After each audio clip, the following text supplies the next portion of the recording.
I would love to start today with the learning more about your initial steps in yoga, and if you could share how did you discover Iyengar yoga, and how did you meet Guruji for the first time, and um, maybe tell more about your first class with him. Yes, all right. So first, I would say that my interest towards yoga, it was because I was really insatisfied, deep insatisfaction With with life. Yeah, I started quite young. Started when I was 16, 17. Yeah, but I started, with a yoga teacher in my area. Nothing to do with my area, you see what I mean? And then a few years later, I read the book Light on Yoga by Guruji. Just a few years later, but it took me a long time. It took me a long time to go to study with Guruji. It was just my third trip. I had two trips in India. I had the book with me. As I was practicing with the book and not knowing what I was doing, obviously. And my first trip to India was to visit Kalu Rinpoche. He's a Tibetan teacher in Darjeeling. First trip to India. And you see, I arrived was my first trip to India. The first time I was living from my family. How old were you? I was, 20, 19, 20. 20. I was not speaking English. And then I arrived in Calcutta in the monsoon. Oh. I tell you, see, my romantic trip with India was over. The romantic idea I had about India was just forget about it.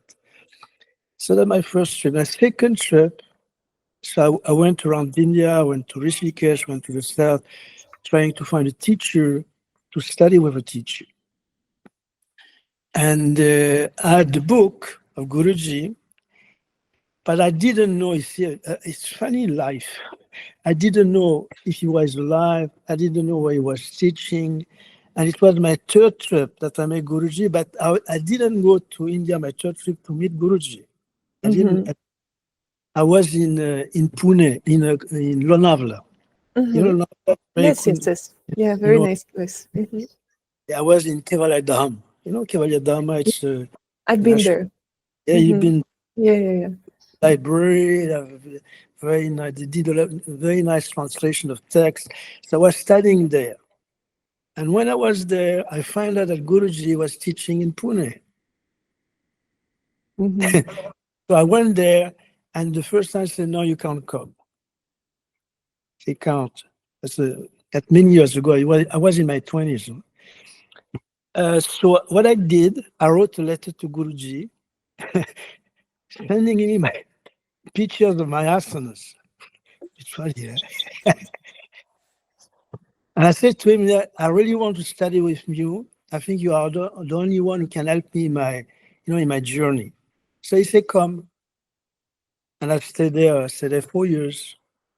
For 4 years.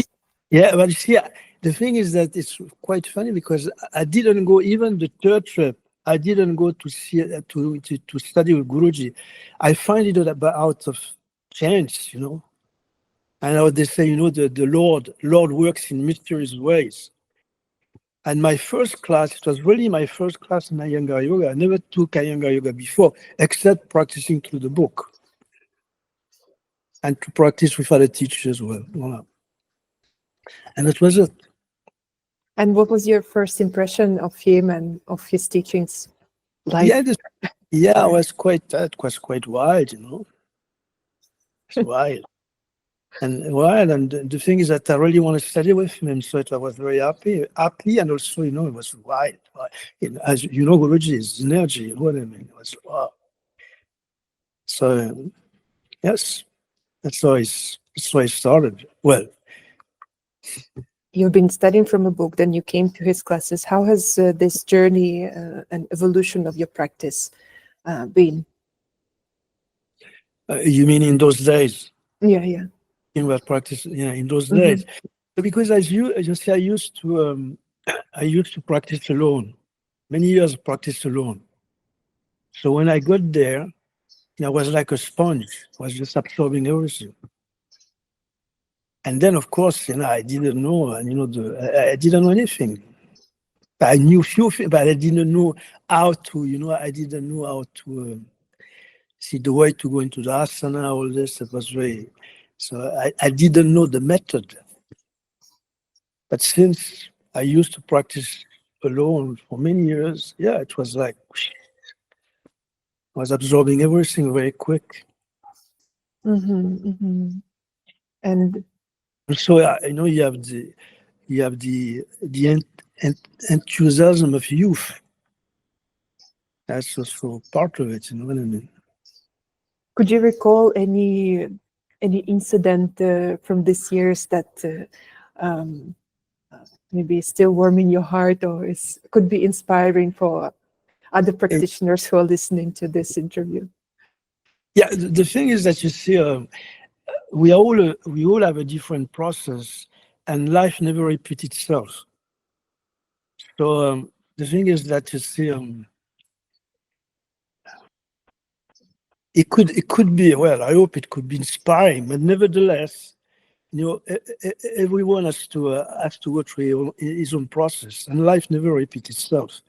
So in my case, you see, the first few months, in fact, the first year, yeah, I was practicing very intensely, and I was doing a lot of advanced poses. And the thing is that you see, I was born with a club foot, quite a severe club foot. I had a surgery when I was quite young, around 6, 7, to straighten the foot, but they said the foot is shorter, the leg is shorter. In fact, Guruji never called that a club foot. It was funny, he called that a polio leg. Because every month I was sick. I was getting a lot of fever. And so he put me on a sequence resting poses for months. And the thing is that he said, you are like an overripe banana. So the first, I remember that very clearly. The first instruction he gave me, see, it was in a medical class, and there was someone in Uttita Madhichyasana, standing Madhichyasana, turning, and the person was very stiff. And he said, come, just. And I couldn't move the guy, but was very stiff. He said, your body should become like that. And it, even if the body can do the pose, you have to create resistance. In my case, and see, I understood that very later, because at the beginning was not clear. This creating resistance in my body, because, well, I was over flexible. When you are over flexible, you don't have the feedback of the body. But also emotionally, you can be also all over the place, up and it goes together. So that's why it's very instruction. And he gave me it was driving me crazy, He gave me resting poses for months. And he said, if I don't want to, I don't want you to do any other practice. If I see you doing advanced poses, finish your art. Yeah, that was it. And what was your response during this months when you were practicing, and at the end of the period? Have you felt any shift? Yeah, I mean, it takes a long time. It takes a long time, and the things you don't really, you see, you hear them, you listen to them. Well, I'm sorry, you listen to them, you don't hear them. You listen to them, you hear them, and you don't understand them because See, maybe I was at that point, I could not understand it. It took me a lot of time to digest it, you see. Because the thing is, the relation with the teacher is the mirroring of your projection and expectations, in my case. So you go through your own projection, your own expectation, your own drama. And that's it. And yeah, see that's the process of exploring oneself with a teacher.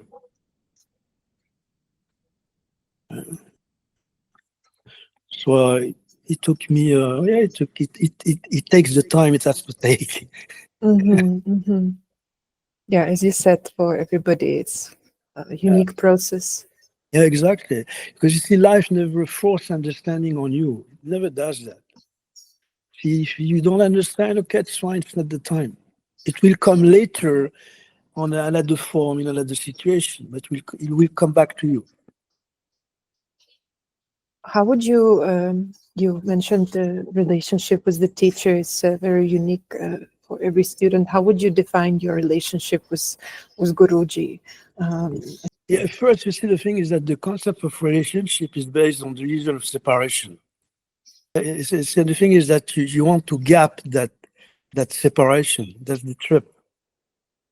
I mean, there's a beautiful saying in the Tantra, the saying that consciousness takes the expression of the question and the answer being both at the same time.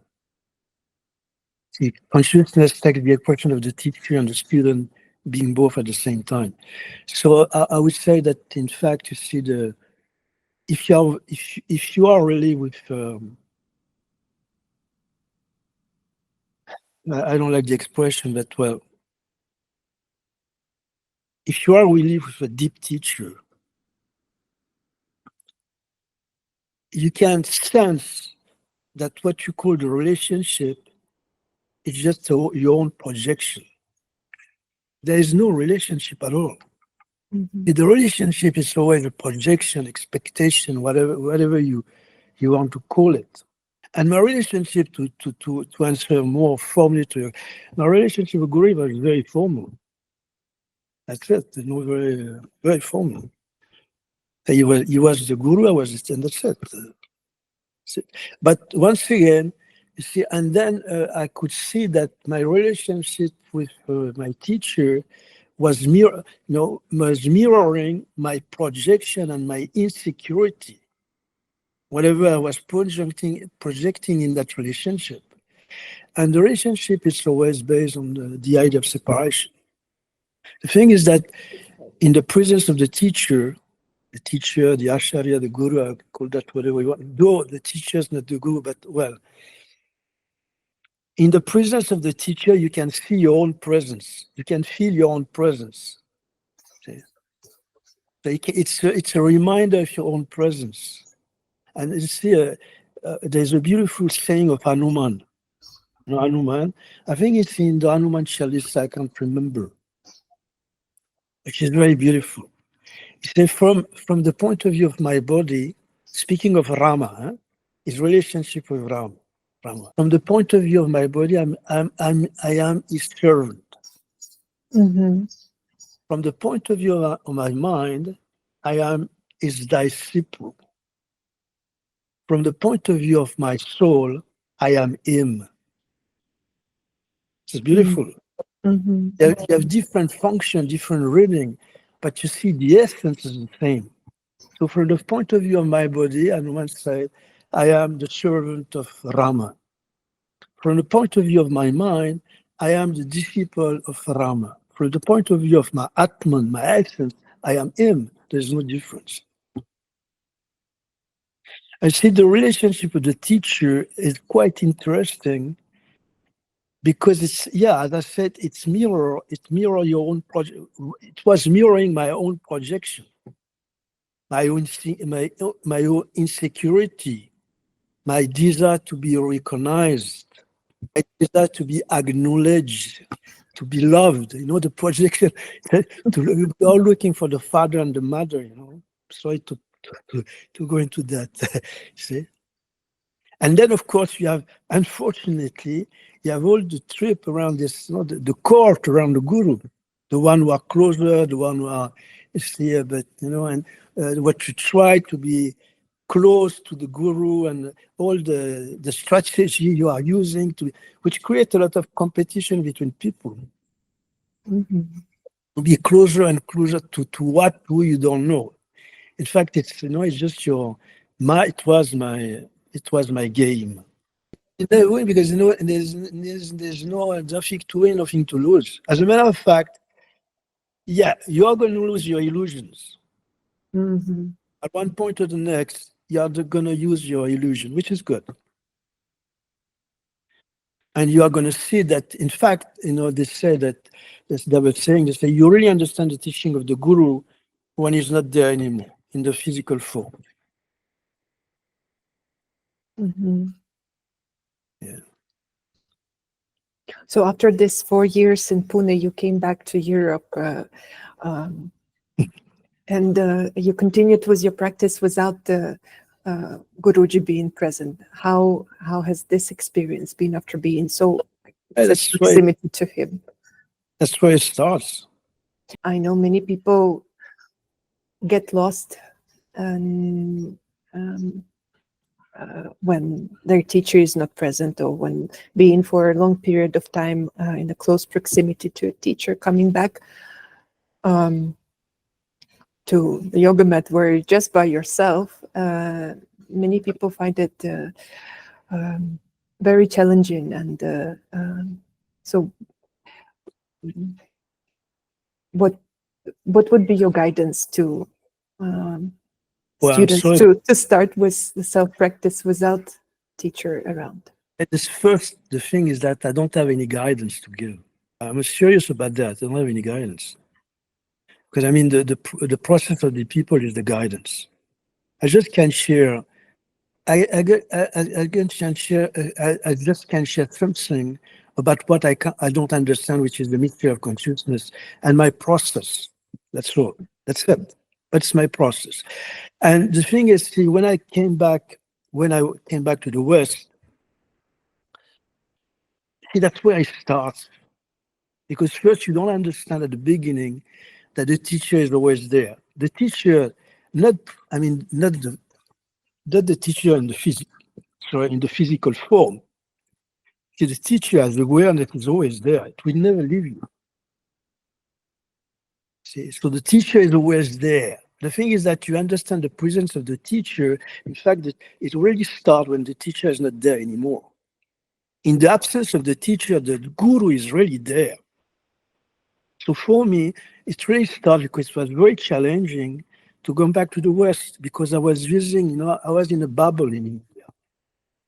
Very nice. As a matter of fact, at the beginning, I was just running back to India every 5 minutes. Because for me, it was an escape. Mm-hmm. And then, you go to the process of life, which is for me, say that the whole reality, but when I said the reality, I would say the whole reality and the whole one's own process is the practice mat. There is no other practice than the practice of reality. And then, of course, you are in your process. You come back. Okay, you don't have a place to stay. You have to find a place. Blah blah blah. Whatever you have to go through, you go back to your family, because I was still young. Mm-hmm. And you see Baba Ramdas, he has a beautiful saying. He said, if you feel that you are awakened, if you feel that you're united, spend a weekend with your family. Yes, that's. So you go back to your family, and wow, you go back in the place, in the family constellation, with all the drama of the family. So it's quite, and that's the practice. You see, I was needed that. And then, okay, you go through all the thing, and starting a school, at the beginning, I stayed 6 months, and I went back to India straight away. So all this coming and going. So the thing is that when the teacher is not there, that's where he is really with you. Mm. That's where. it's like, you see, the thing is that it's like, okay, you live with a person every day. At one point, you don't see the person anymore. The person has to live to make you understand her or his presence. So in the absence of the person, you realize the presence of the person.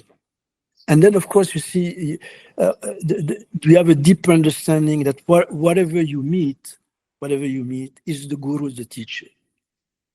And of course, you actualize that on the mat, that's it. But whatever you meet is the teacher.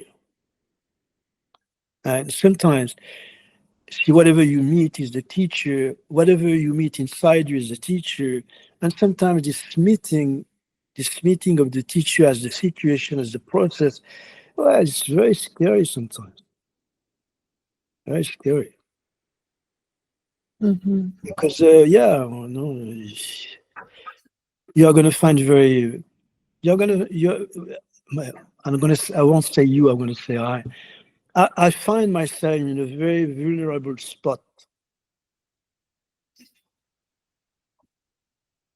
And it's still it's still going on. It's still going on. In that process of self-exploration, how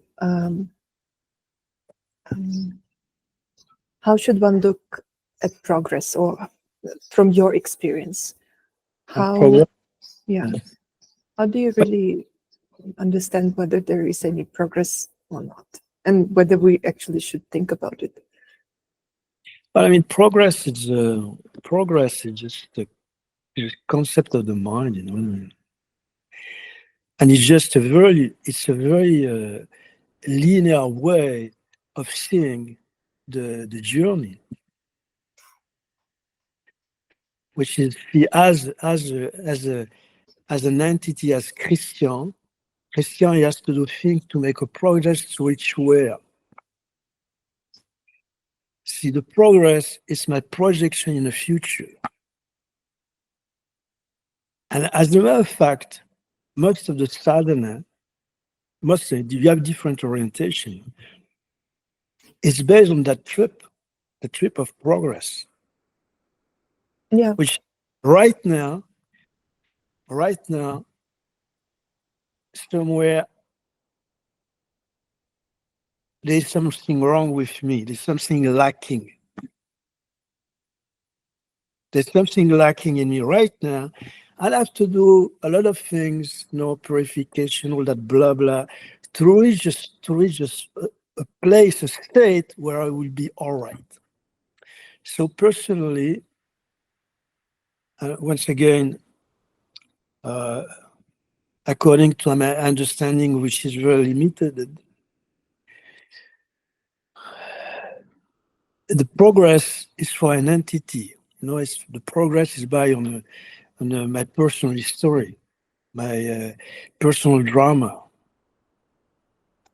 So I would say on a deep level of consciousness, awareness, there is no progress at all. But you see, the thing is that as a personal story, as my personal drama, as Christian, as my illusion to be a separate entity, and the thing that I really feel that something is missing, I have to do like kind of spiritual gymnastic to reach somewhere.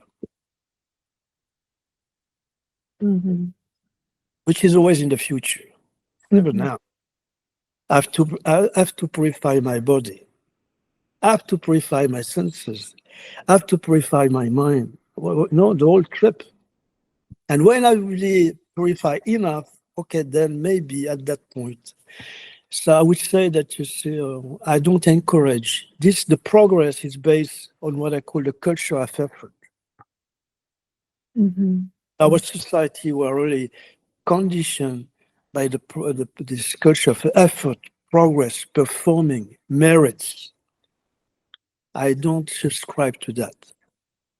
So is there a better or more helpful way of looking at it, I understand what you're saying, that yes, it is a it is just the way how our mind operates. We see life in general as a very linear journey from point A to point B, and then whatever we make has to take, whatever we do has to take us, forward and forward and forward. So for a practitioner of yoga, but also for a person in general, is there a more helpful way of looking at this journey? Or quite obvious. I mean, the journey, at one point you take the journey to get tired of the journey. That's it. At one point in speculative times, you make a lot of effort to understand that the effort is not necessary. See, you go through the whole process, the whole seeking, to get tired of the seeking. So in fact, it's a good news. You don't have to do something in a specific way. See, you are in your process, and you see you do what you have to do in your process, and the process itself will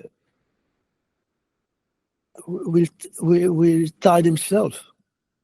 See, the thing is that it's like, to give you an example. If I go around, see, at one point I go around. Huh? I mean, geographically. See, I go here, I go there. See, I go everywhere. At one point, I say, okay, that's enough. I go back home.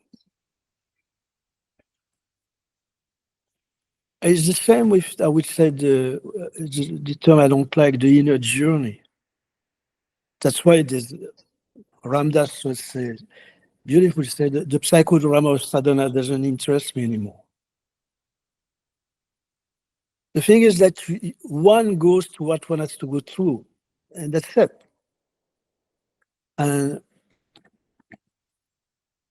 But you see,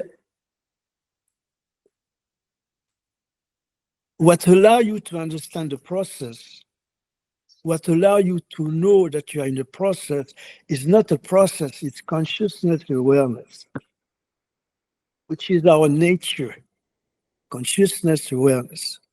So on another level, at the level of Christian, I do whatever I have to do, say, in the drama of Christian. To realize at one point, that's okay, it's just a drama.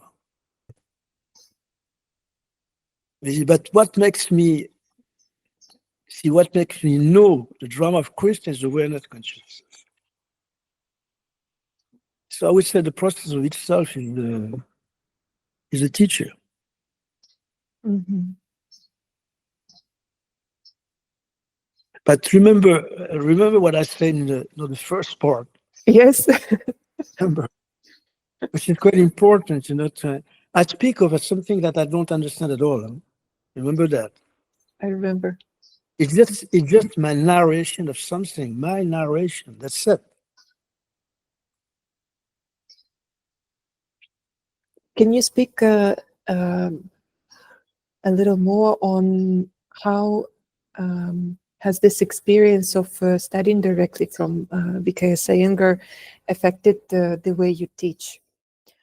The thing is that I didn't have any, it's not like these days, I didn't have any sense of pedagogy at all. Not at all. And then also I started by teaching by imitation. No good. And unfortunately, I was also trying to reproduce the ambience of what I knew in Pune. Mm-hmm. Very bad too. Well, what made you realize that it was not appropriate for this? Very bad. It's not that. It's just, unfortunately, that's what I could do at that time. That's all, with my understanding. Because you see, the thing is that I was not in touch with my process. Not being in touch with my process, you can't be in touch with other people, the process of other people. So it took me many years to find my own language. And then the thing is that I was teaching in a certain way, and I was going somewhere against my nature. Mm-hmm. I was projecting an image of myself, which has in complete contradiction with what I was feeling.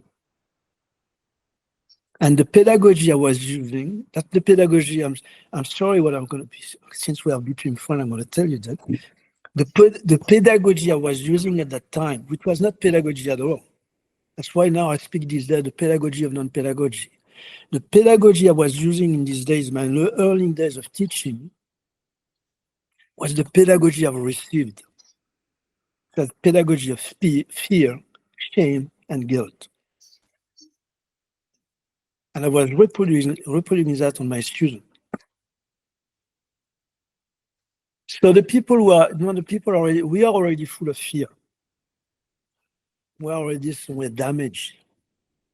And we're already a lot of fear, we're already very insecure, very, some people, and they have a very, the connection with the body is they have a very shameful connection with the body, And so, unfortunately, you see this pedagogy of fear doesn't help us.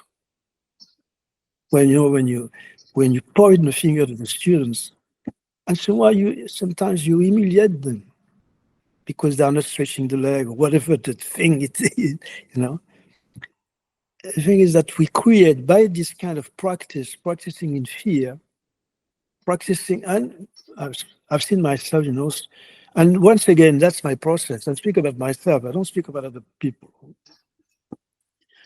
I mean, I was going to the classes, with my belly knotted in fear because I was okay with, who's going to scream at me and jump on me, you know what I mean?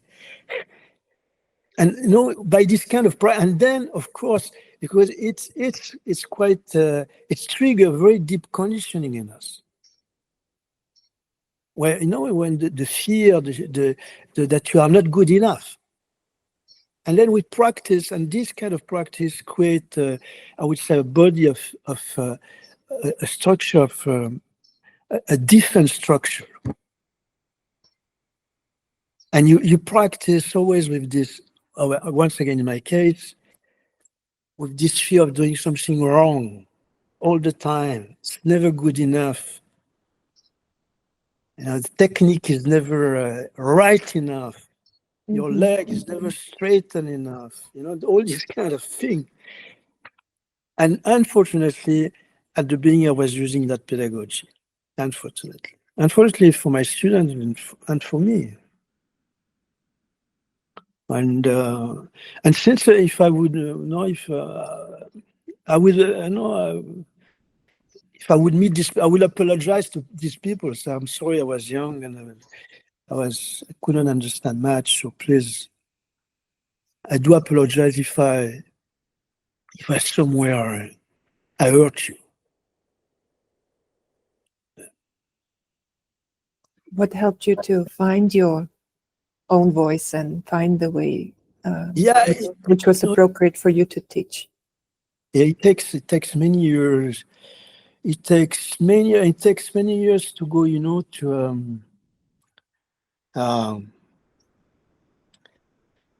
takes many years, and also to have somewhere, to find in a place, in a lonely place when you are on your own, away from the, I would say, away from the crowd. I would say the crowd of the crowd of the what should be done or not in the teaching. Of course, at the beginning you have to have guidelines. I'm not speaking about that. And then you go through all your process of getting naked, but just by the circumstance of life, and be more and more in touch with your process, and even in the practice of myself, be more and more in touch with your own process, your own limitation, to understand the limitation of other people. And then you will never put the emphasis on the limitation of the student, never.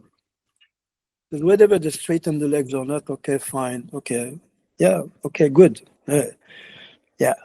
But you never put the emphasis on the limitation. You put the emphasis on the capacity of exploring the process, the beauty, and you put the emphasis on the beauty of the whole process, which means somewhere you see them in a non-judgmental way. See? And when the person is seen, she's feeling that she's non-judged, she can open up, she can relax in the process. Otherwise, it's a big stress to come into a yoga class. You know what I mean? Because it's already hard. I know the life is already so competitive. Yeah. And then, you go to yoga class and you still have to perform. Which doesn't mean that, okay, you do this, you do that, but and you still have to perform, you still have to prove something to you, to the teachers, to the others. It's endless.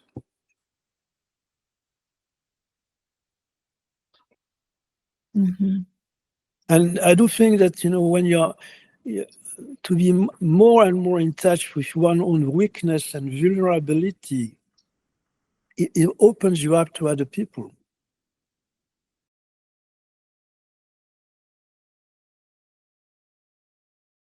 Absolutely. Yeah. It all starts with you. The more kinder you are to yourself, the kinder you could be to other people. And which also gives you much more, I would say, spirit for exploring.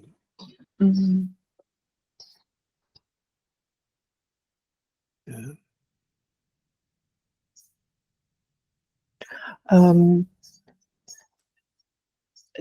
Just a comment on this. Some people may say that in the group class where, especially demanding class where many students are making their best effort and kind of, I wouldn't say performing, but making their best effort, they're feeling that they're progressing more. There are people around. Yes, somebody maybe is put shame, and somebody is commented about the bad legs or not straight legs, but some students are feeling that it's actually helping them to progress. Is it really helpful, or is it really taking us more into delusion about the whole exploration process itself? Well, the thing is that you see, decide, especially if students, just the see of progress is just it's just a story that we are telling ourselves. Okay, it's true that you start and you can't straighten your leg or you can't touch your feet, and 6 months after you can touch your feet. Okay, fine. Okay, great, big deal. That makes you happier. Touching your toes is fine. It's great. You see. But that makes you happier. That makes you, I would say, in your relationship, more open to other people. See, the thing is that you say, and one has to be very careful about the dynamic of the group. The dynamic of the group can be very toxic, especially in a class, if it's based on comparison, competition. And we are all hooked. We are all addicted to that competing with oneself and the other, even if it's not said. Competing oneself, competing with the other, comparing oneself and to the others. We are addicted to that. The instruction I use in the class, first I never impose time on the poses, never. Yeah. And especially in the so-called more advanced classes, never. See? So I don't say, okay, you have to stay 10 minutes in each person. I say the authentic situation should be breathable and should allow you to exhale. If the situation is not breathable anymore, that's it, finish, you come down. Instead, I do think that the ambience of a class, forget about progress. If the people think the progress great, fine, beautiful. But the thing is that it's more to be in touch with the awareness of the process, which means when they leave the class, they have this feeling of spaciousness, not progress. Because this idea of progress is it's a short run, you know, it doesn't. And anyway, you're going to progress until when you are going to progress? Because this is endless.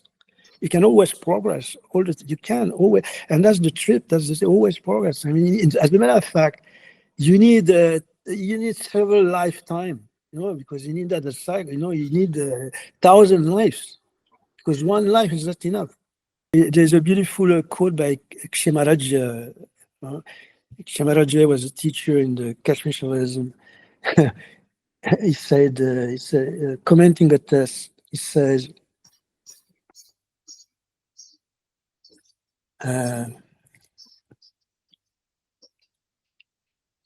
when we have let go of the fever of effort,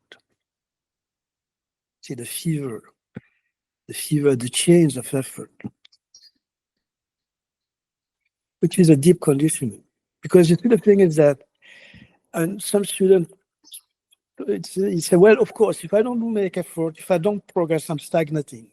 See, that's the idea. That if you don't make any effort, you're just stagnating, and that's it. That's the idea.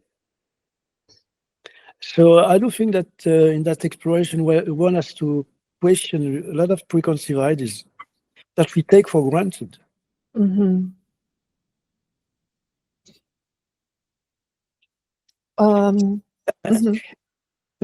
So there's a beautiful poem from Kabir. You know Kabir? Yes, He was yes. a weaver in Varanasi, mystic weaver in Varanasi. Beautiful poem. He says, hell, paradise and hell are for the ignorant. Paradise and hell are for the ignorant. And I'm not confused anymore about vice and virtue. Seeker, listen, wherever you are is the entry gate. See, wherever you are is the entry gate.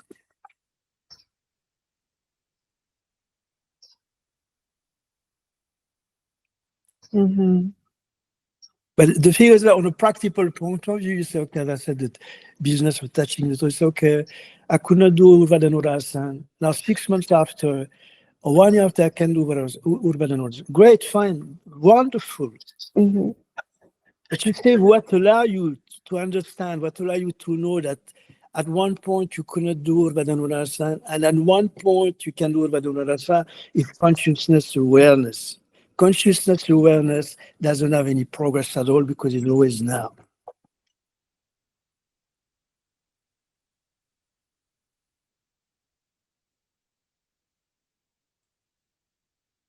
And then with that progress, we have to go back to that feeling that something is lacking. And right now, I'm not enough. That's the lesson, you know, for most of us. That's the lesson of my parents taught me, in a subliminal way, that I was not enough to deserve love. On a more physical, physiological, psychological level, how has Iyengar yoga helped you, and how is the practice of asana and pranayama supporting you today?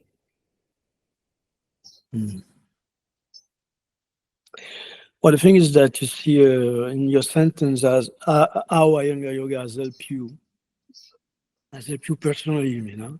That's it. Yes. That's right. Okay. Well, the thing is hard to say because you see, the thing is that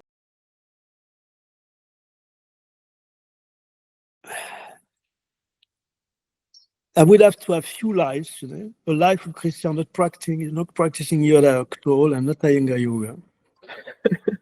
And this life, practicing to really understand how it helped me. The thing is that the help, want us to be careful with the help, because it's like, okay, there's yoga which is outside me and as an instrument is going to help me. And then personally, that's tricky. In fact, all the practice and all the rituals of yoga points towards your own, in Sanskrit they call that Shakti, the end power, energy, capacity that you already in you. They all point towards that understanding that all the gods, the goddess, the energy, are in you already. So it's not coming from outside. It's that you understand that all this capacity, the energy, are already the expression of your body as such. Like the organic body is quite amazing. See the function of the brain, function of the heart, the function of the liver, the function of the kidneys.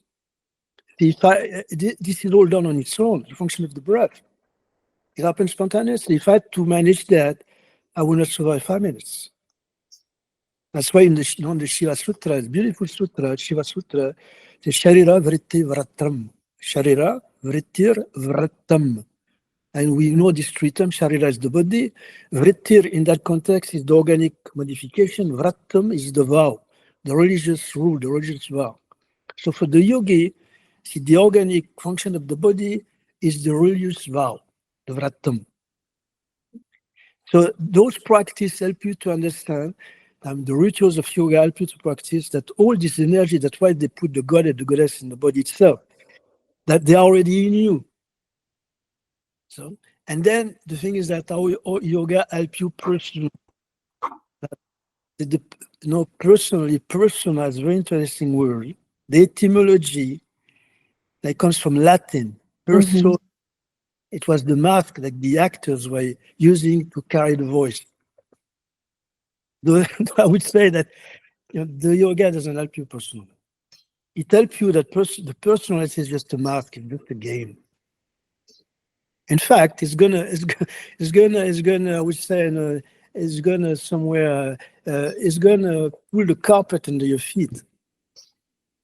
To understand more and more this personality, well, it's just a hoax. But the practice gives you connect you to the energy to understand that. To understand the body, the senses, the mind, the emotion, the thoughts, that they're just energies supporting my personality. And then, of course, it helps me to play the game I have to play.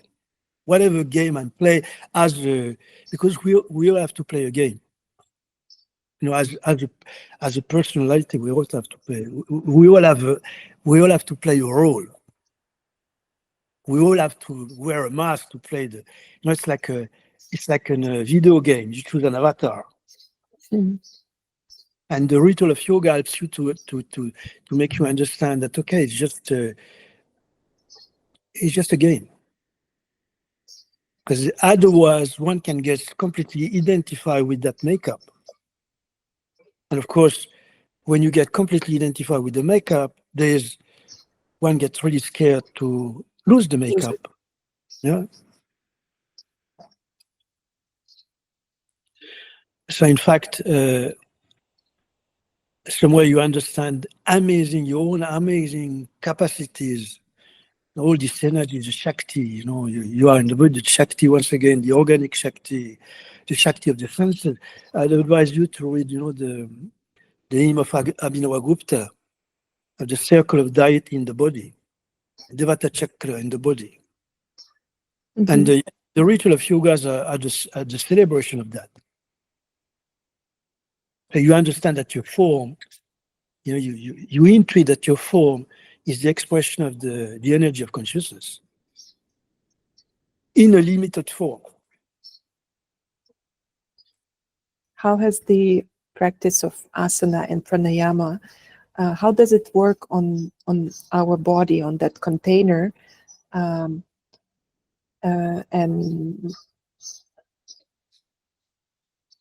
how does it affect the sense of awareness and the consciousness from your experience? The asana doesn't support the form.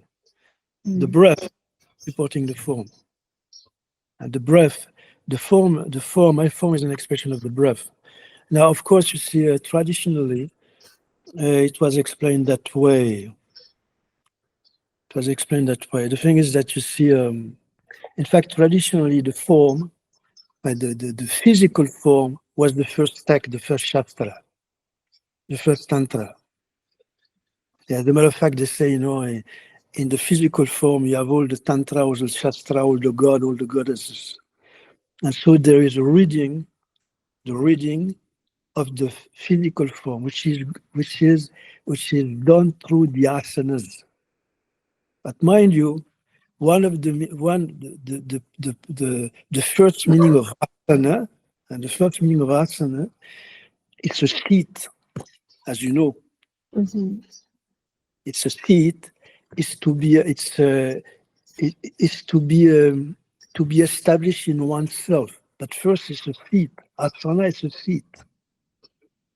So, and the asanas, the asanas which are expressed from that first asana, which is established in oneself, the seat.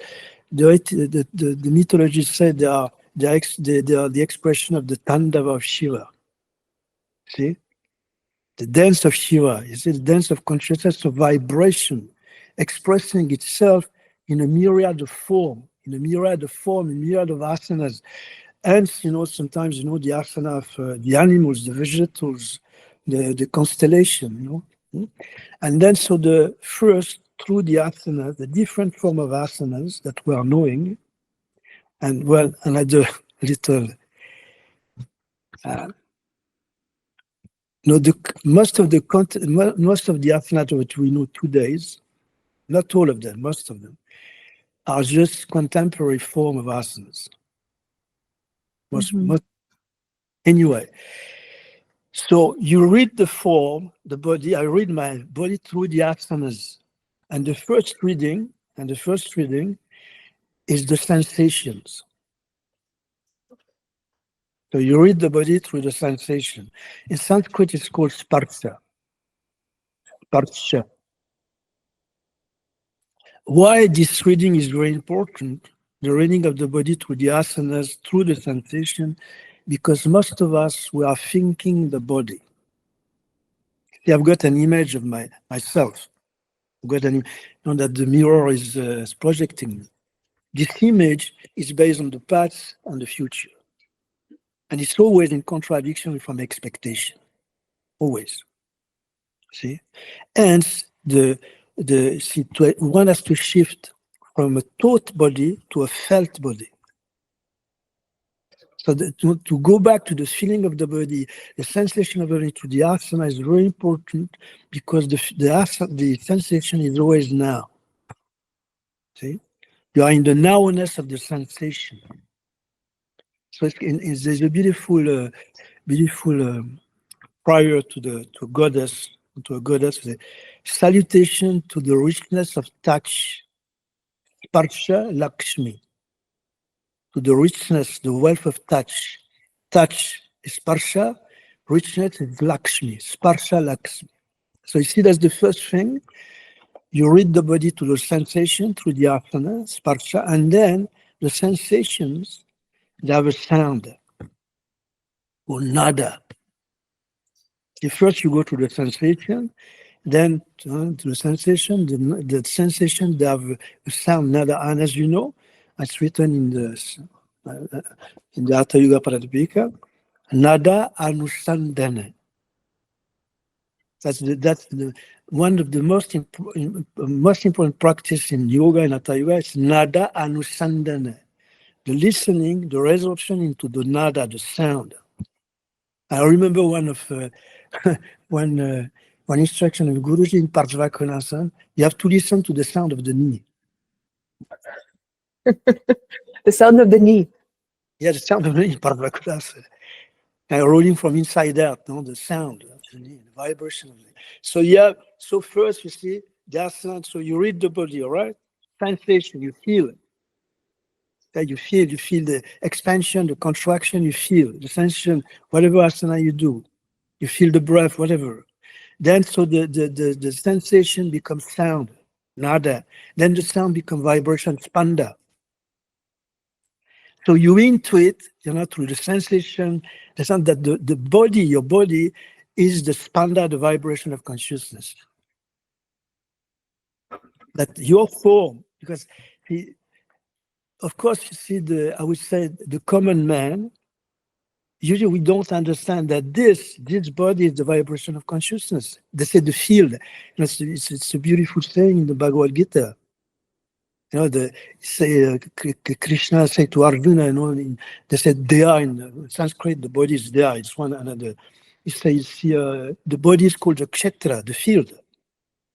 Mm-hmm. And in all the I'm the knower. So for most of us, it's really hard to understand that this is the field of awareness. Because you see, I am in the mental trip of my body. I don't feel it. I conceptualize it. I have this, the body for most of us, it's just a projection of the past into the future. And for most of us, it's, I would say, it's a defensive structure based on fear. It's not the beauty of going back to feeling, not through the asanas, and to understand that this form, this limited form, is hence the expression of the field of consciousness awareness. And also, of course, by exploring the breath. See? By exploring the breath, because one doesn't practice pranayama to understand the energy of the breath. To understand there is something in me which is inhaling or exhaling. So when does this exploration of breath comes in? You mentioned the image of the body, the sensations, then the sound. Where the exploration of breath comes in? Oh, it comes straight at the beginning. It's a very simple way, because you go in a pose, you exhale, you go down, you inhale, you come up. That's a very, very practical way. And then the thing is that so first in the you explore, so the body, what we say, through the sensation, through the regions. That's very important in the mapping of the body according to the yogic tradition. These regions are called adhara. Adhara. Adhara, which means support of contemplation. There's 16. So whether we know it or not, when we do the asana, we explore those supports of contemplation. One very simple is the palangushta, the big toe. So you have different adharas. Then you explore, that's the cartography, the mapping of the body according to the yoga. Then you explore the firmaments, beautiful. Firmaments called Vyoman in Sanskrit. It's the sky in the body. The sky of the pelvis, the sky of the abdomen, the sky of the chest, the sky of the skull. And then, of course, you explore the breath, the inhalation, the exhalation. Going through the region, going to the firmament. It's like when you do Supta Baddha Konasana, as you know. Now, when you're on the bolster, you have the expansion of the pelvis, the expansion of the abdomen, the expansion of the chest, and then you explore the inhalation, the exhalation in the form. That's it.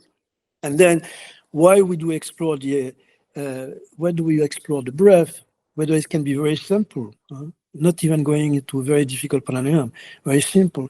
It's first to understand that, I don't inhale, I don't exhale. There's an impulse in me. Without this impulse, forget about it. If there is not this impulse, and I say, if I had to manage my breathing, I will not survive 5 minutes. But there is impulse in me where it's inhaling and it's exhaling.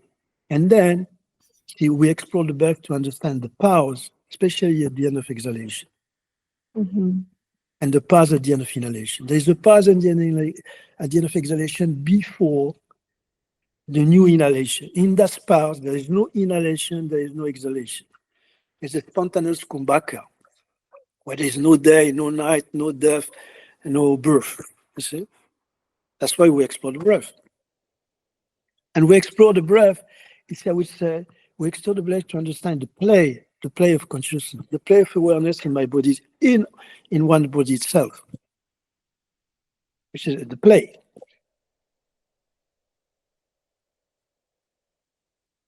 Once again, in my orientation, which is very limited, see the practice of asana, and then there's not the practice of asana, there's the practice of the asanas, the bandhas, the mudras, the breath, the bhavanas. Bhavanas are very important. Bhavanas are the creative imagination in asanas. So in my orientation, we don't do asana to colonize the body, to control the body, the mind, the senses. It's a celebration of the limited form. It's a way to celebrate my limited form as the expression of consciousness. You can find that in the Siddha Siddhanta Padati, which is a text from Gorakshanata. Siddha Siddhanta Padati. He said that, okay, the Padangushtadra, he said that the first Adara, the assisting the first Adara, he said it should be meditated on as a bulb of light. And it makes the vision steady. It's quite interesting, the connection between the big toe and the eyes. Which is sometimes there's an anchor, you anchor, and because it's your anchor, you are somewhere, it's connected to the vision. The vision is stable, not agitated. And then also, it's quite interesting also, drifting away from the big toe, I will come back to it after. In the feet, under the feet, and that's also, you can find that in that text, because you see, when they describe the body in the text, they don't speak about the shoulder blades and the quadriceps, and they have a lyric interpretation of the body, placing God, goddess, river, ocean, whatever. And in the feet, they place the kurma is there. Kurma. It's it's the incarnation of Vishnu, as you know. The ocean, the churning of the ocean, as you know, the Deva and the Asura together to churn. And because the mountain was collapsing, Vishnu took the incarnation of the tortoise and went underneath the mountain to stabilize it, to churn it. So it's quite interesting that they put the kurma under the feet, because of course, see, the feet support the spine. So without that support, especially you don't have access to the spine, the churning of the spine. And the big toe is strictly, the second one is the Muladhara, the Adhara of the root. So the big toe is strictly is connected. In fact, you can experience that, like when you do Parangushta Danda or Parangushta Upavishna, as soon as you catch the big toe, you see it's related to the leg and the root of the spine, and then the spine, the awakening of the spine. So through the big toe, there's a kind of awakening of other region. It's like, okay, when Balapadmasan, you catch the big toe, you pull on the big toe, it's related to the Muladhara, and especially the navel. So you have this link, because you see the body is an ecosystem, and all these adharas are connected. They are connected not only bodily, but also on a pranic level. And after, once again, it's because people who are listening to that, they can say, "Forgot, it's very complicated," and forget about it. It's just once again, it's just a game. The thing is that if one is interested, you go into it. If you don't do it, it's fine. It's okay. You have spoken a little bit of the philosophy, Kashmir Shaivism. How were you able to connect these teachings with Patanjali Yoga? So first, the appellation, Kashmir Shaivism is the modern appellation. Traditionally, it's called the Trika. my first encounter with Kashmiri Shaivism was a long time ago. I was in my 20s. Was with a beautiful text called the Vijnana Bhairava Tantra, which is one of the fundamental tantra in the school. One, and there's other one. And in a nutshell, you see in that approach, they said, you are already what you are seeking. In a nutshell, huh? You are already what you are seeking, but you don't know it already. You are already Shiva, you are already consciousness, you are already what you are seeking, and everything is an expression of consciousness, awareness. The whole universe is an expression of consciousness, awareness, the place of Shiva and Shakti. Now, you say how you connect that with, well, you don't. You don't, because it's different reading of realities. It's not a question of right and wrong. It's not that at all. Not that at all. It's different reading of reality, which are good at one point. No? And I do think that, you see, one goes through you go through some approach because you have an inclination of your heart. And you see, my inclination of my heart go towards this amazing inclusive approach. So you don't connect. There's a kind of connection, but this different reality. One is completely non-dual. Yeah. And the reading of Patanjali is dual. Mm-hmm. Again, it's not a question of right and wrong. It's a reading of reality. It's like, okay, you have the reading of the Newton reality, you have the Einstein reality, the way they explain the universe, the quantic reality. No, it's different reading. So the reading of Patanjali is, well, once again, in a nutshell, you have two principles, Prakriti, Purusha. That's it. Mm-hmm. Purusha being the spirit, the sphere, Prakriti being the nature. And the project of Patanjali, if I understood correctly, maybe not, but it's Kaivalya, complete isolation between Purusha and Prakriti. That's it. Mm-hmm. Say that at the beginning, in the first, Yuga Chitta Vritti Nirodha, and then if you have that, the Purusha is established in his own nature. If you don't have that, is identified with Prakriti, and it's a big mess. So that's his reading. Yes. The one reading is based on this duality, one reading of reality. And the text is beautiful, by the way. The text is beautiful, is marvelous, but it's not my cup of tea. Though it's beautiful insight, but it's based to the duality, Purusha, Prakriti, and the isolation of both. And that's it.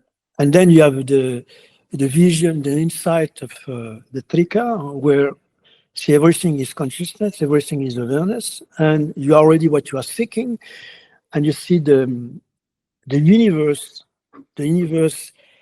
and the whole universe is the place of Shiva Shakti. Shiva being, in Sanskrit, is Prakacha, light. Shakti being Vimarcha. See, the light recognizes itself. Consciousness knows itself that it exists. And to make the parallel, if you see in Patanjali, Purusha can see, but he can't act. He can't act at all. He can't. To act, he needs Prakriti. He just see. That's the difference. And after, I mean, if one gets the inspiration from Patanjali, fine, great. Mm-hmm. Then I feel I have to ask this question. Guruji based his teachings a lot on Patanjali yoga. In fact, he was always against of calling it Iyengar's yoga, but it is Patanjali yoga what he is teaching.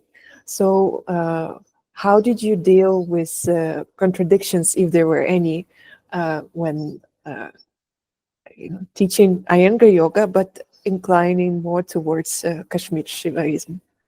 First, I don't teach Iyengar yoga. I teach what I have understood from my. I teach what I've understood from my teacher.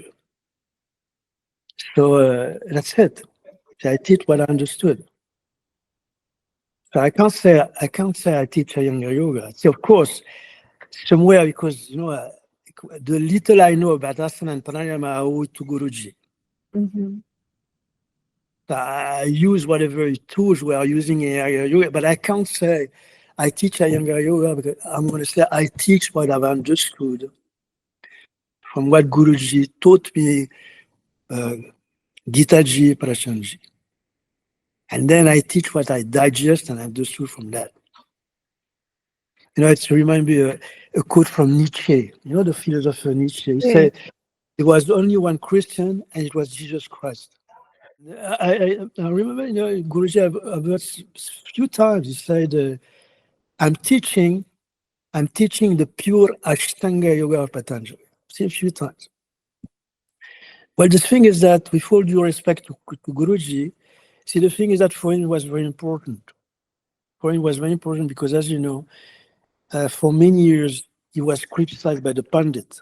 Yeah. For many, saying that, okay, what you're teaching is not yoga, it's just physical lessons. So for him, it was very important to get connected to a traditional text, hence the Yoga Sutra of Patanjali, and say to him that what I'm not teaching is based on a deep tradition, the Yoga Sutra of Patanjali. And mind you, many of the contemporary schools do that. So they say that they are teaching the Ashtanga yoga of Patanjali. Well, the thing is that what we do, once again, of course, one can use the Yoga Sutra for inspiration, but you see what we do in these days. I'm even afraid to say I'm teaching yoga. Really? Yeah, because the thing is that you see, yoga cannot be taught. Yoga cannot be taught. If yoga is awareness, this cannot be taught. We are teaching techniques. Mm-hmm.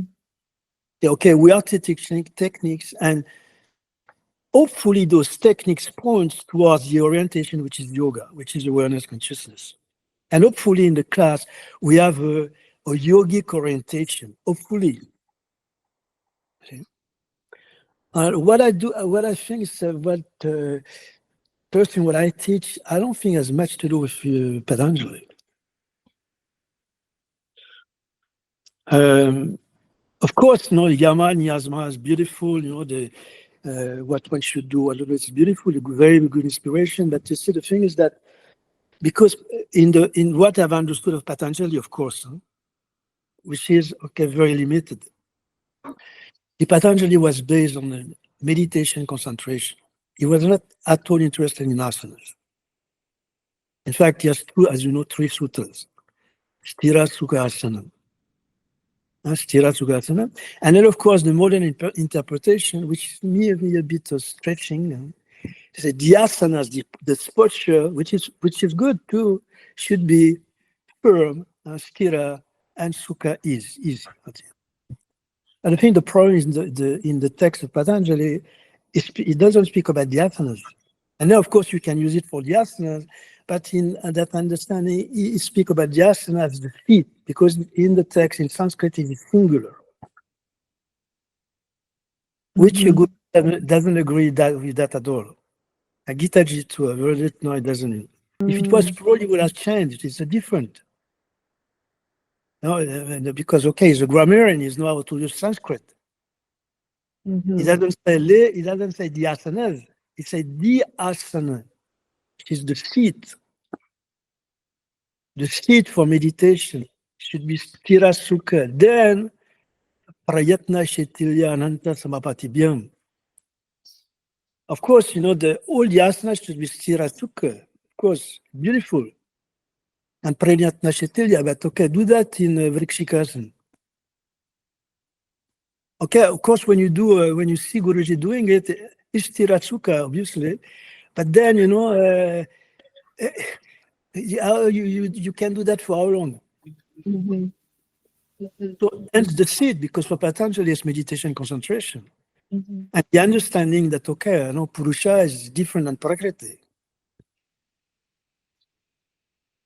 But once again, that's my understanding. Um, a lot to reflect on. Um,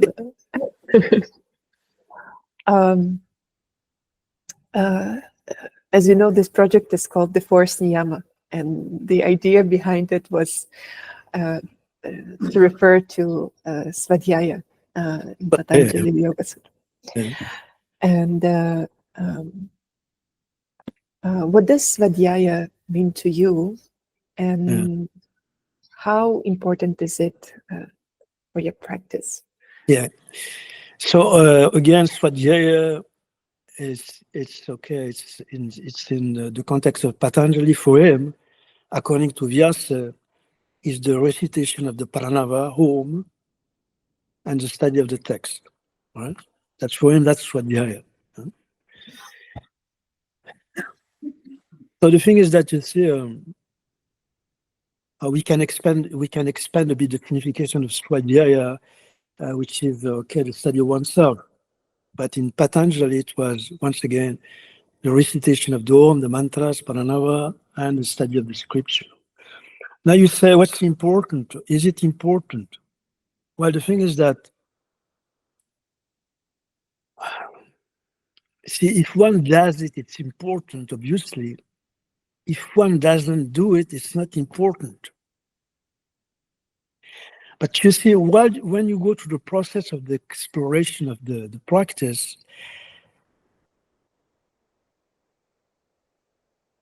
I would say, the study of the text can confirm and infirm certain of your insights, and also can question the view of reality you have. So it can expand your exploration. And then, of course, the concept of Swadhyaya, leaving a bit the signification of Patanjali, which is the exploration of oneself. I would say the process of life is Swadhyaya. The process of life is Swadhyaya, or somewhere you explore yourself to understand what you are through what you are not. See, you go through the whole process of life, whether you practice or not, And of course, when you practice, it's even more intense. To understand what you are through what you are not. See, am I the body? Am I the senses? Am I the mind? Am I the emotions? Am I the breath?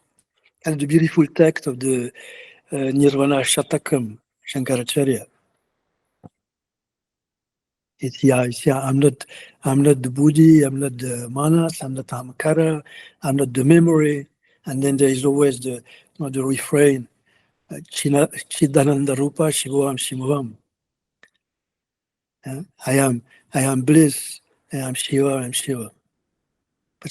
So the process of Swadhyaya is to understand what I am through what I am not. And that's the process of my life. And of course, for people who are, you see, for me, it was quite, it came naturally to explore the text because I liked it.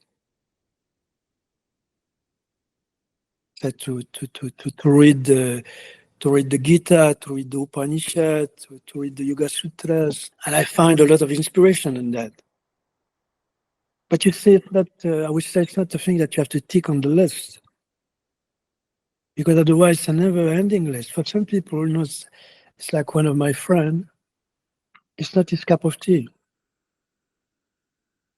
So he practiced, but it's not his cup of tea. Because he said for him, it doesn't resonate with him. He's not inclined to do that. And then the thing is that you see the text that we never read is the reading of the text of reality, the exploration of oneself is done through really the process of life, the process of relationship, how we interact with people, how I live my life on a daily basis, what I feel, what I deeply feel, what I express, what I don't express. Yeah. So in fact, whether we know it or not, we are all in a process of swadhyaya. For some people, it's more obvious, because for some people, they say, okay, they are only interested in one thing, is to find out what they are. That's the only thing. I want to find out what I am. Deep in what I am. So for some people, it's their aim. But you see, for most of us, since our birth, we are all in the process of swadhyaya, which is going to express itself in situation what they call, okay, the karma, It's like my configuration. See, I was born in France, not in New York. I was born in a certain family. I'm a man, not a woman. I have a certain name. The whole universe is saturated with the goddess of knowledge and yoga. The whole universe is saturated with the goddess of knowledge and yoga. So wherever I am, whatever I do, whatever I think, I can't be aware of that process of recognition. I can't. Even if I don't do yoga, I'm somewhere, just a question of time, I'm somewhere in the yogic process. It's been really enlightening conversation and Yes. very inspiring. Is there anything that you would like to share more with the practitioners to give them some support and encouragement beyond all this? Yeah, just one thing, just forget everything what I said. And I'm just to quote Lala Laleshwari, to end the quote Laleshwari. She was a yogini, a mystic, a poetess from Kashmir, from 14th century. She wrote beautiful poems. And that's the essence of practice, what she says. She said, always practice the three reminders. Always practice the three reminders. And the thing is that the whole life, wherever you are, it's a reminder. Always practice the three reminders. They are like lakes that cleanse the heart. Those reminders are like lakes that clean. The first, but I always remember that I'm a form of infinite consciousness.